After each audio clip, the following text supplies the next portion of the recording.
Picture this. It's a hot summer morning in 79 AD. You're in Pompeii, a thriving Roman city glittering under the sun. The streets are alive.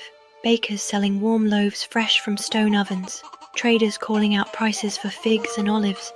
Children chasing each other through the forum. This isn't just any town. Pompeii is a playground for the wealthy. A holiday resort for Rome's elite. Villas with marble courtyards and flowing fountains sit alongside bustling snack bars and public bathhouses. Here, you can hear 10 languages in a single market. Gold jewelry clinks at the wrists of women draped in silk from China, while men sip wine imported from Greece. Life is good, and then the ground trembles. A faint rumble rolls beneath your feet. Earthquakes aren't rare here, so you think nothing of it and shrug it off. But today is different. Today, the mountain that's been sleeping for centuries wakes up, and in less than 24 hours, Pompeii will vanish, frozen in time for nearly 2,000 years. Imagine this, Mount Vesuvius towering above the city, a green giant whose slopes are dotted with vineyards and olive groves. The people don't fear it. To them, it's simply part of the landscape. They don't know it's a volcano. In fact, they didn't even know the word existed yet. But deep inside, molten rock has been building for centuries. A pressure so great, it's ready to blow.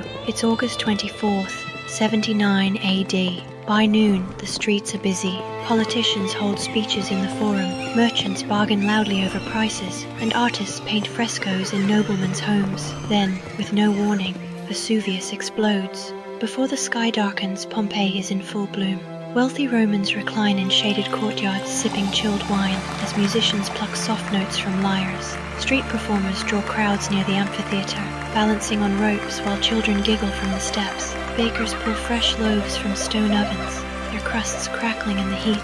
At the bathhouses, steam swirls above pools of marble, where merchants strike deals and gossip drifts through the air. Everywhere, the scent of spiced garum sauce and fresh bread mingles with the salty breeze from the Bay of Naples. It is a day that feels eternal, the kind of day no one believes could ever end. A deafening roar shakes the earth. A column of ash, molten rock, and smoke blasts over 20 kilometers into the sky, higher than a modern jetliner. Within minutes, the sun disappears. Darkness swallows Pompeii.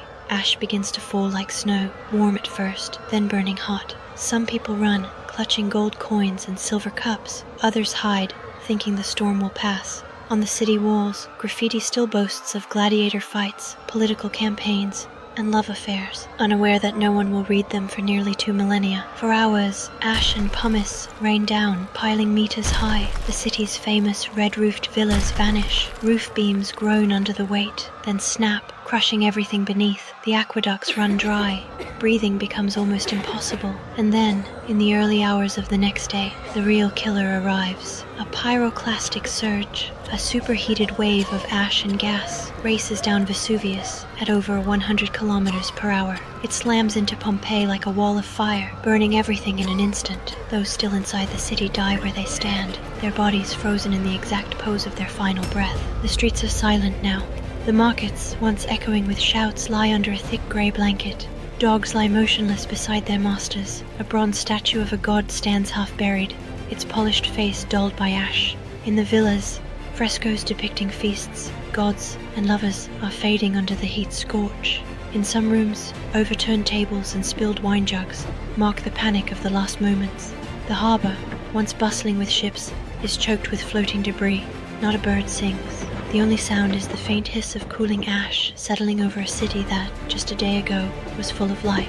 By the time Vesuvius falls silent, Pompeii is gone. The city is buried under up to 6 meters of volcanic ash. For 1,600 years it sleeps, until 1748, when excavators peel back the earth to reveal a world frozen in time. Bread still sits in ovens. Tables are set for meals that never happened. The plaster casts of victims reveal faces of merchants, slaves, lovers, and children, all caught mid-motion, preserved forever. Pompeii gives us a perfect snapshot of ancient life, and it's shockingly modern. There were fast food stands, street signs, private baths, and even raised sidewalks to keep feet clean. Political graffiti covered walls, not unlike our social media posts today. They were wealthy, cultured, and deeply human, and yet powerless before nature's fury. The day Vesuvius erupted, it turned Pompeii into a city of ghosts, a place where time stopped forever. But this isn't the only disaster that reshaped history in a matter of hours. If you thought a volcano could erase a city in one day, wait until you hear about the fire that burned London to the ground in just 4.